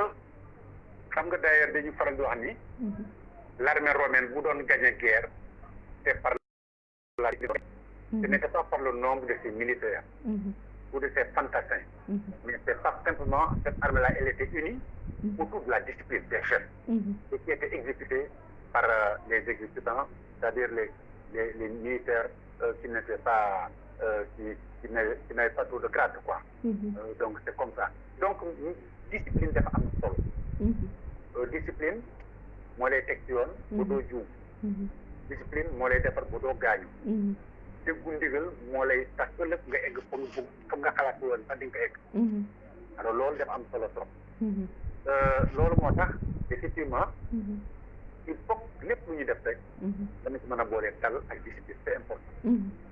bañ a jël contre-pied des décisions ou des positions du parti. loolu amul njëriñ. amul njëriñ. genre naaj coow ndax ñu dégg ma. amul solo. amul leen moo am solo. ànd rek ak li parti bi bind ak li parti bi wax. te nga tënku ci. léegi nag li jëm ci mbirum animation parti bi également. c'est tout à fait normal kenn ku nekk fu nga nekk. ci sa gox sa section. kenn du jógee keneen di ñëw di lu ko animer. yéen ñi nekk ci section ba nekk ay militants ak loolu la mën a toll. yéen a war a kat nag ñu leen di animer seen gox autour de thèmes précis. autour des réunions régulières. autour de concepts importants. n'est-ce pas loolu wax dëgg yàlla c'est l'apanage des responsables au niveau des sections de base. J'allais même dire et des fédérations. Les fédérations étant le regroupement des responsables des sections. donc ñoom tam au niveau départemental. donc loolu mooy animation bi nga xamante ni moo war ci kuréel gu nekk. loolu tam dem na ba ci organisme interne yi. muy jeunes yi que muy famille que muy groupement socio-professionnels yi. les arabisants. Les arabisants, que je salue de passage, Oustaz Diaga. Oustaz Diaga, maa ngi nuyu bu baax sama xarit la. Vraiment, on a fait beaucoup de choses ensemble. On a presque fait la moitié du tour du Sénégal ensemble. Vraiment, c'est un combattant. Voilà, moom aussi à chaque fois ñëw na jaar na ëttu libéraux yi 2 fois benn bi doon waxtaanee l'islam et la femme en période de Ramadan et en période de Tabaski aussi waxtaanee li nga xam te ni moom mooy Tabaski ci l'islam voilà donc. macha allah parti démocratique sénégalais dafa nekk parti boo xam ne nii. militant du président Abdoulaye Wade. ku am sago la ku tàll ku teel vraiment de lui rendre des hommages. parce que nit ku baax la nit ku yiw la te nit ku gëm am ngëm-ngëm la wax dëgg yàlla. bari na ci ñu mel noonu nag. parti bi bari na trop bu ñu ko doon lim tey émission bi du ci xaj. non du fi xaj. et on risque même de faire même des frustrés. alors ce qu'on veut éviter véritablement. mais nit ki tam waxu ko mbaaxam wàññiwul dara. wàññiwul dara. wàññiwul dara loolu rek la. mais daal loolu dafa am solo trop ci doomu aadama yi militants yi surtout. nañu xam ne daal kuréel yi moom ñun ñoo ko yor. comme ñun ñoo ko yor nag ñun suñu jëmmi bopp. alors ñoo war a fexe ba di ko animer. di ko yaatal. di def la propagande. di def fexe ba l'image du parti. alors rejaillir de la manière la plus belle. parce que jigéen ñi ñu jël seen exemple yéen boo leen dem fenn même bu dee marché sax gis naa da ngeen di faarawu. defar jël seen crayon yi defar seen yeeg yooyu daal di jéem musóor bi seetuwaat image dafa am solo. c'est ça qu'on appelle une image. parce que itam à travers ses militants à travers ses responsables kuréel yi dañu war a am une certaine image de marque ci la ñuy defee liggéey ba mën a am ay nit ñu ñëw adhéré ci doxalin ak ci waxin ak ci nekkin di nga ci mën a ñoddi doomu aadama bu ñëw fekk ci la am na ñoo xam ne da nga leen di fekk ci seen kër pour wax leen pour convaincre leen ñu ñëw adhéré ci parti bi mais bu fekkente ni sa image doxul wala ñi nga àndal sa image doxul doxaloo loo xamante ni lu yiw la lu rafet la nit ñi duñ la naw bu di ànd ak yow loolu tam c'est extrêmement important moo tax cette image du parti là elle est vraiment à sauvegarder elle est à préserver. Et je rappelle que vous êtes le secrétaire national chargé de la mobilisation et de la propagande donc yow yaa yor lépp lu nga xam ne nii moo jëm ci wàllu image du parti bi. moo tax moo koy leerale noonu. moo tax fépp foo xamante ni ñu ngi fay dem pour délégation du parti bi. loolu daf ci war a feeñ. parce que loolu mooy rehausser l'image du parti. maanaam xar kanamu parti bi. liggéey bu rafet la loolu sell na yiw na baax na. muy si gàmmu yi. muy si takk yi muy si ngénte yi muy si tekki mardital muy si yeneen activités yi. yooyu yëpp image parti bi dafa war a paraître. dafa war a feeñ parti bi dafa war a siggi. te comme ni nga ko waxee. dañu am ay responsabilités partagées.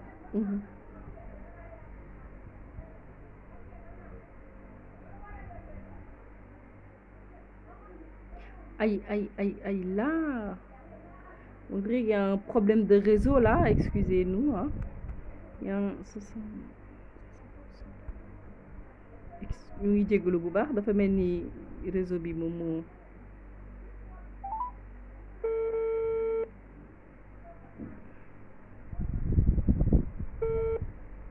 Allô? Allô, oui. Président, on dirait que le réseau est coupé. Ah, d'accord, donc c'est le réseau. Voilà, c'est le réseau. C'est le réseau. Donc, image du parti bi. Taaru parti bi. waaw moo tax parti bi effectivement dañ ko war a incarner. dañu war a seet d'abord seen bopp taaral seen bopp d'abord. pour que cette image de marque passe.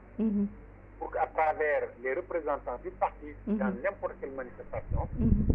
mu nekk ay nit ñu yiw ay nit ñu mat. ay nit ñu mat ñu yónnent. parce que bu ñu demee fenn image du président Abdoulaye la ñuy yóbbu. image du Karim Meïssa Wade la ñuy yóbbu. parce que dañuy wax ni kenn ku nekk ki la yónni daraja ak kilifteef ki la yónni ngay yóbbaale. alors loolu moo tax mu am solo trop. ñu war a def liggéey bu rafet. ñu war a ànd ci ngor ak teraanga ak teggin ak yiw. alors loolu am na solo trop. pour sauvegarder l'image de marque de notre parti. qui n'est pas du tout écorné du tout alors. loin de là. mais maanaam gën ko rafetal. waaw ñambaas yàqul sër. bu dee jot lañ ci soxla. voilà ñambaas yàqul sër voilà président on a fait 1h30 presque de live mais dafa am question bu nga xamante ni nii moom vraiment man Saliou Dieng sax laa bëggoon mu tontul ko boppam mais malheureusement j'ai essayé de le joindre jotuma ko muy gis nañu phénomène bu bees bu xew bu neex ci xol muy les mouvements karimistes muy que partout au niveau du Sénégal partout da ngay gis ay ndaw yoo xam ne mësuñu engagé wu ci politique mais ñoom ñooy dajaloo créer seeni mouvement ne ñoom Karim la ñu choisir comme candidat Maintenant, ces mouvements de soutien, moi j'en reçois souvent des appels, des gens qui posent beaucoup de questions. Ils posent beaucoup de questions par rapport au parti, par rapport à leur candidat. Ñu bari dañ leen naan ñun dañu bëgg Karim mais xamuñu ko, dañ koy jàppale mais xamuñu ko. Moi parfois damay organiser sax yenn séminaire si yenn groupe WhatsApp yii nii pour pouvoir répondre sur yenn questions yi nga xam ne ni dañ koy poser si Karim Meïssa Wade mi nga xam ne ñun mooy suñu candidat ñun parti démocratique sénégalais, mais ñoom ñi nga xam ne aussi musuñu bokk ci parti politique, musuñu dugg fenn, ñoom aussi mooy seen candidat. Léegi ban conseil ngay joxe balaa ñuy tàggatoo ci jeunes yooyu nga xam ni ak femmes, il y a aussi des femmes qui n'ont jamais été politiques mais qui ont choisi Karim Meïssa Wade comme leur candidat. Mais c'est extraordinaire, c'est formidable. C'est formidable. xam nga loolu dama jël terme des sociétés de téléphone là. Di ñu tuddee bonus. Bonus. Donc les mouvements de soutien, ce que je peux appeler le bonus du parcours parti. Parce que c'est une entité complémentaire. C'est une entité complémentaire aux forces qui sont déjà dans le parti. Alors ñoom am nañu solo trop. Parce que Karim Meïssa Wade moo leen soxal. ñoom ñu tuddee seen bopp karimiste. Karimiste waaw. Autrement dit mel na ni ñoom Karim daal moo leen yëgal moo leen yëkkati. moo leen doy. waaye nag dinaa wax benn affaire. Karim aussi. bu leen doyee bu leen yëkkatee tamit nañu jàpp ni Karim. parti démocratique sénégalais moo ko def candidat. moo ko fa la bokk di ci ñun la bokk. parti démocratique sénégalais moom rek moo war a mën a def kenn candidat. mouvement de soutien mënul def kenn candidat. loolu tam c'est important pour ñu xam ko. li ma bëgg wax foofu mooy. incha allah bu ñu génnee ci mbir mi nga xamante mooy mbas mi. dinañ def tournée nationale de vente et de placement de cartes. Il faudrait que les mouvements de soutien. dem leen di invité d'ailleurs avant que ma leen invité le parti les a déjà invités. que ñu jël seen responsabilité. ñu jënd ay cartes de membres du parti di nekk des militants du parti. du parti. pour que ñu mën a am responsabilité dans les instances du parti. Parce que quand tu es membre d'un mouvement de soutien, tu n'es pas régi par les statuts, tu n'es pas régi par les statuts et les règlements intérieurs du parti.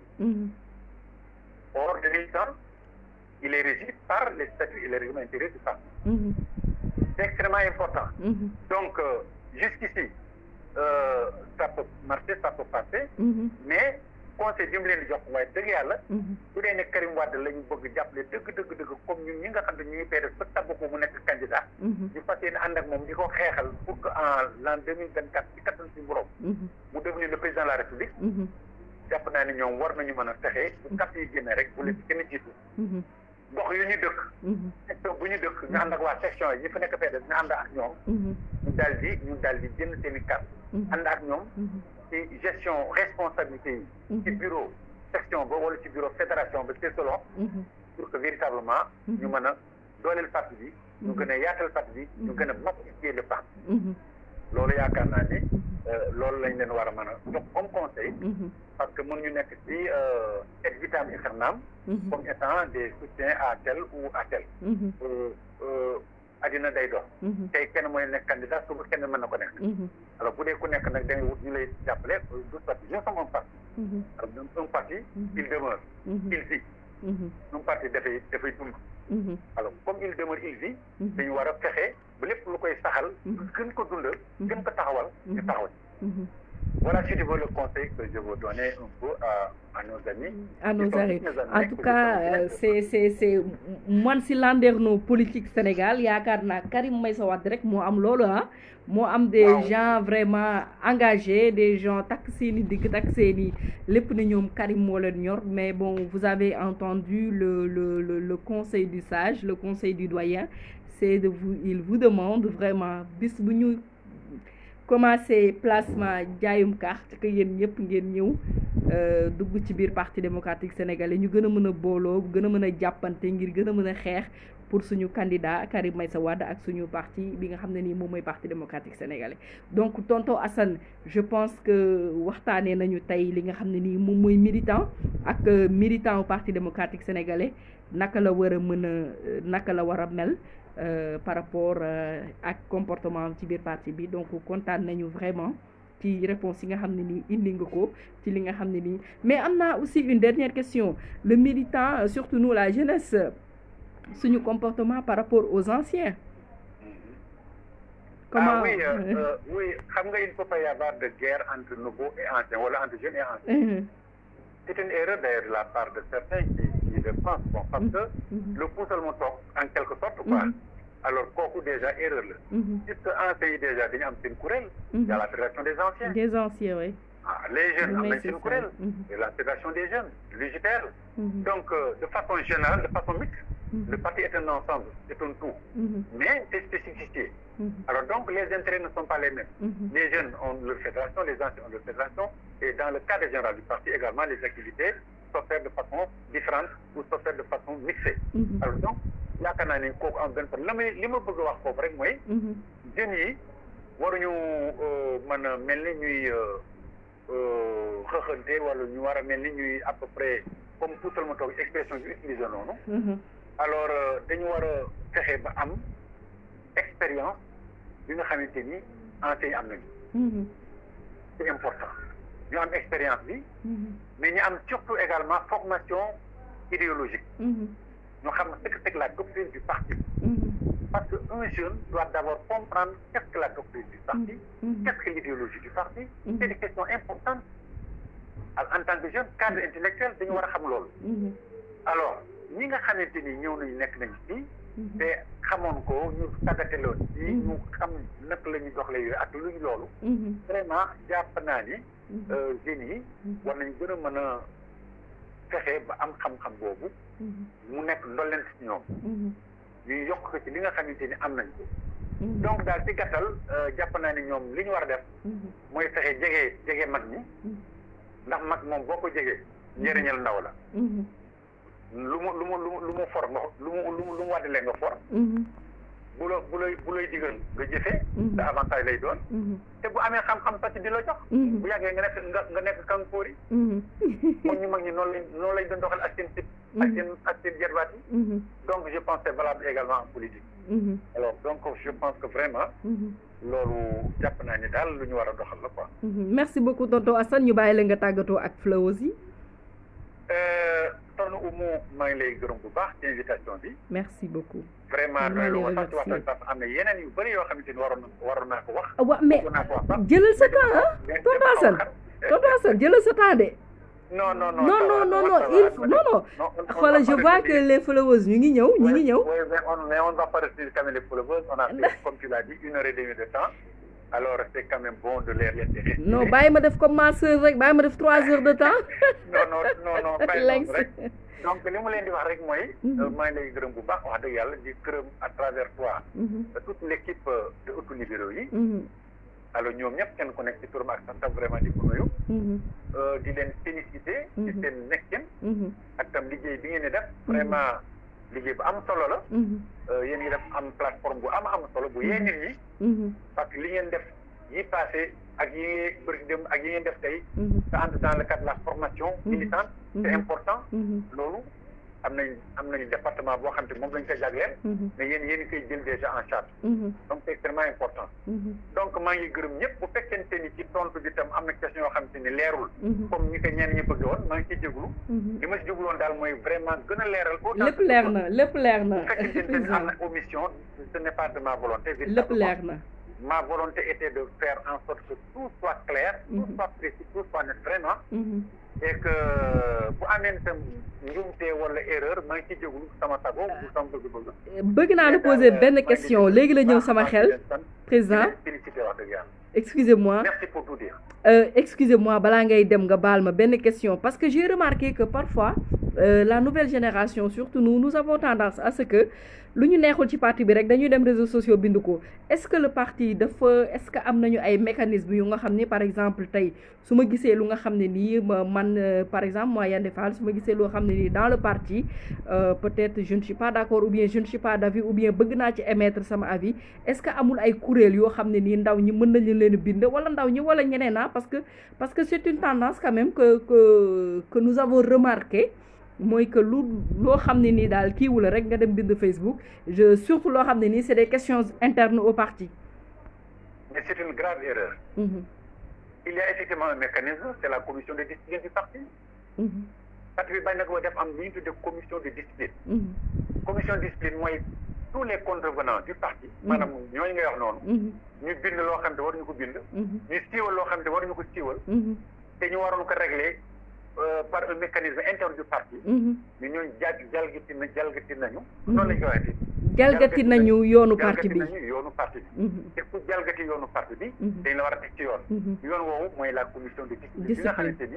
suñu frère suma xarit le maire de Rufisque Daouda Niang moo ko présidé. man nii ci commission boobu laa bokk. Donc c'est pour dire véritablement qu'on a bel et bien un mécanisme pour de règlement des conflits internes ou en tout cas des questions relatives comme ni nga ko waxee noonu. Mais yenn yi nag ça ne grandit pas un peu ceux qui le font quand même.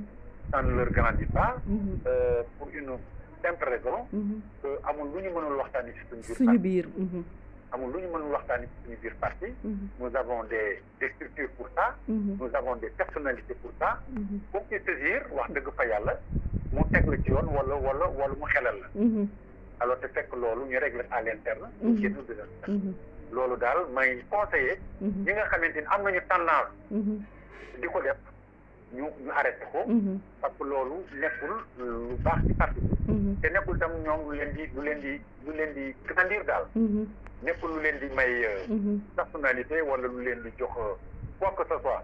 Au contraire, ils en perdent leur dignité et leur crédibilité. amuñu njëriñ daal. Merci beaucoup président, merci beaucoup, la réponse a été claire. Merci jërëjëf. Merci. Voilà, donc mu nekkoon invité de marque man vraiment tey j'ai beaucoup appris ci Parti démocratique sénégalais et je pense que aussi il y en a qui ont d'autres qui ont beaucoup appris. Donc man fi mu daanalee foofu lay jëlee chers frères et sœurs nañu bàyyi lu xew ci suñu parti wala lu ñu naqari ci suñu parti ñu daal di koy fas yéene fësal ci réseaux sociaux yi parce que sur les réseaux sociaux tous les partis sont là. Il y en a yeneen parti yëpp ñu ngi fi ñooñu ëpp ay problème fuuf mais doo leen gis mukk ñuy taxaw ci biir réseaux sociaux yi di ŋàññi seeni camarades de parti ou bien autre chose. Donc ñun su fekkee tu es jeune, il y a l'UJTL qui est là. S'il y a des choses que tu n'aimes pas, il faut écrire à Toussaint, c'est lui qui est chargé des jeunes. Chez les femmes, il faut aller voir Tata Waressa. Je pense que chez les les responsables du parti sont ouverts à tous. Quand on a une idée, quand on passe ci lu nga xam ne nii da nga ko xalaat, je pense que mieux vaut écrire aux responsables ñi nga xam ne nii ñoom ñoo ŋànk parti bi ngeen waxtaan ci. Pour man loolu moo gën dugg ci réseaux sociaux yi di wax lu nga xam ne nii parce que problème tant que mu ngi nekk à l'interne mën nañ ko régler mais bu fekkee ni da nga ko siiwal da nga ko tas sa parti rek ngay jébaane sa parti ngay weer te je pense que boo nekkee militant gëm ñun li ñu gëm am yaakaar ni da nga war a defar sa image yu parti ba mu war a mën a xëy parti bi ñu jox ko Karim Meïssa Wade ba ñu jël réew mi. Donc loolu du un comportement responsable mu nekkoon un message que je voulais lancer à toute la jeune génération. Voilà, donc PDS daal mu ngi noonu tey lii la ñu leen indiloon ci biir Parti démocratique sénégalais muy waxtaanee militant wu parti bi nu mu war a mel et surtout insister sur la discipline de parti. C'est important quand on est dans un parti. Il y a un règlement intérieur et quand il y a un règlement intérieur yow da nga nangu bàyyi sa li nga xamante ni nii moom mooy comment dirais-je moom mooy sa liberté, une partie de ta liberté keneen bàyyi une partie de sa liberté pour que ensemble ñu mën a former li nga xam ne nii moom mooy le Parti démocratique sénégalais. Donc je pense que moi je ferai tout pour sur autolibéraux yi pour partager ce document qui est extrêmement important, le règlement et statut du parti. Comme ça, les gens vont le lire et comprendre comment fonctionne le parti et que voilà, et que les décisions du frère secrétaire général sont à respecter à la lettre. Donc tey loolu la ñu leen indiloon avec l'excellent Assane Ba bi nga xam ne nii tey nee naa leen cours magistral la ñu amoon fii ci biir ëttu libéraux yi nag nekk plateforme wu secrétariat national chargé de la communication interne et des réseaux sociaux mi nga xamante ni nii toute semaine bu nekk dañuy ñëw ci ay live yoo xamante ni nii live yu am importance, live yu am solo xam ne dañuy waxtaane suñu réew waxtaane suñu parti. J'en profite parce que bi may ubbi dama ubbee son bu xam ne Africa United pour prier pour notre maman Africa, prier pour notre Afrique, pour que ñu ñëpp ñu dellu ci jàmm dellu ci ca Mali. Vraiment ñu ngi leen di souhaiter ñoom aussi ñu delluwaat ci dal ci seen réew. Donc lii lañ leen indiloon tey ci biir ëttu libéraux yi. Donc voilà, kontaan nuyu ñëpp, sargal ñëpp, di remercier encore le frère grand Assane Ba mi nga xamante ne nii tey il est venu avec nous ñu waxtaanee li nga xamante ne nii moom mooy parti démocratique sénégalais. On va mettre un peu de musique, mais man tey daal sama YouTube bi daal moom tey moom ah oui waaye tëb di dal de moom non c'est pas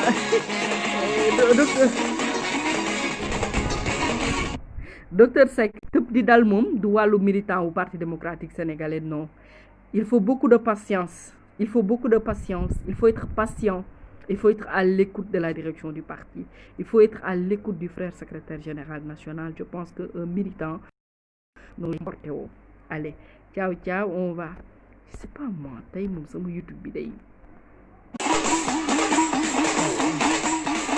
tout en réussite. Ah oui, mais après nga dégluwaat ko intégralement, c'était intéressant.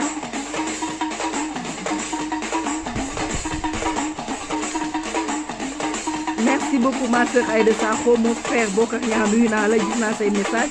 L'excellent le professeur Samba Ba aussi nuyu naa la, maman Ndeye Cissé moo ko lay waa docteur Seck maa yow kañ daal kaay lañ si nga jël quoi, kaay daal lañ si nga jël moo tax nga bàyyi ko, mais amul problème. Mon frère Baki Silla ziar naa la, Amadou Badi merci beaucoup. Docteur Seck Mamadou Ndiaye, je suis désolée, c'est Lynx qui fait les, comment ça s'appelle encore, paroles aux flowers. C'est elle qui fait ça, pas moi, parce que gis naa la sànq ngay laajte ba numéro téléphone la ñu mën a woote, loolu Lynx moo koy def les mercredis bi di ñëw incha allah mën nga moom dina la jox numéro bi nga xam ne nii comme ngay participer pour mën a joxe sa avis sur li nga xam ne nii mooy Aïda Sakho. Merci beaucoup Ibra Diop. Ah oui, rébellion sur la toile, c'est devenu la mode, mais malheureusement un réel militant du PDS ne fait pas ça.